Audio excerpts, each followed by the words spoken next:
So while we're here, just have a look at bond.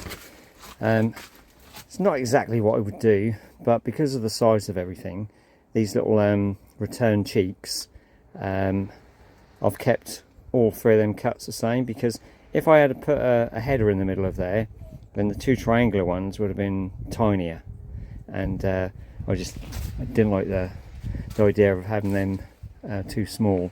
So we're going for like three sort of like roughly the same size.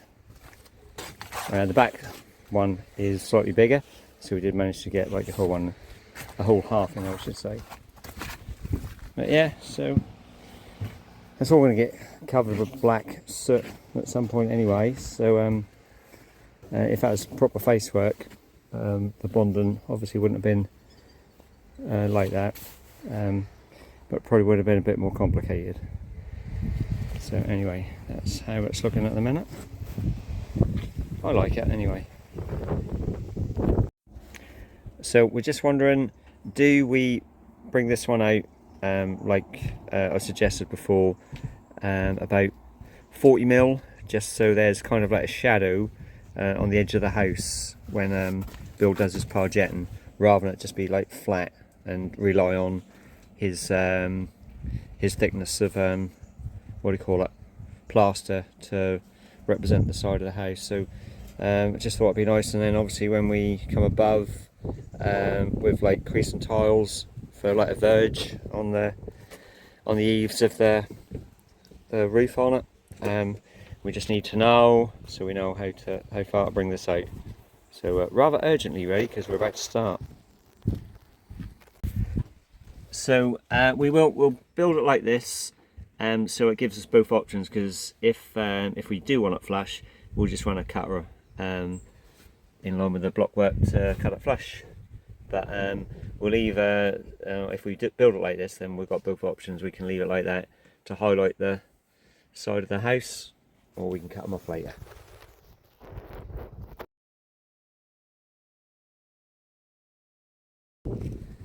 So we've got quite a fine day today, and just continuing with the fireplace. I'm presuming that this is going to be like the striking point height, so I can get another course on there obviously if I need to, but with you can see the 3-centered arch there, the rise is that much, and so if you think about it on there, by the time we get is roughly, the opening would be from pretty much where those timbers are on the bottom there, just up a little bit. This is like finished floor level. So you've got that, and the top of the arch will be there somewhere. So I kind of feel it's right, but we're still just waiting for a drawing to confirm that. So I just got to give it a bit of a brush. Jakey is in the lounge now. He's now made a start in here. So we will just like press on, and the arch that goes over that, again not confirmed, but my idea is to do crease and tiles like this, and because the joints are quite big, I would mix red mortar up and then recess it back a little bit, only sort of like 3 or 4 mil just back from the tile, and then I might even take a little bit out to get a fine lime white joint in there as well. I just think that would look really nice. So hopefully we'll go ahead with that. So just had a bit of a dusty time, hence using this one. Cutting all these for this. We're still waiting for confirmation that we're going to do this one. So I'm just going to put the arch centre, spin it round because I've only marked one side, so I'll do it round the other way. So I'll transfer all the marks on the introdos onto there. So the whole thing, you can just see here I've marked up this side, but I just need to mark that side up, so I'll do that in a minute.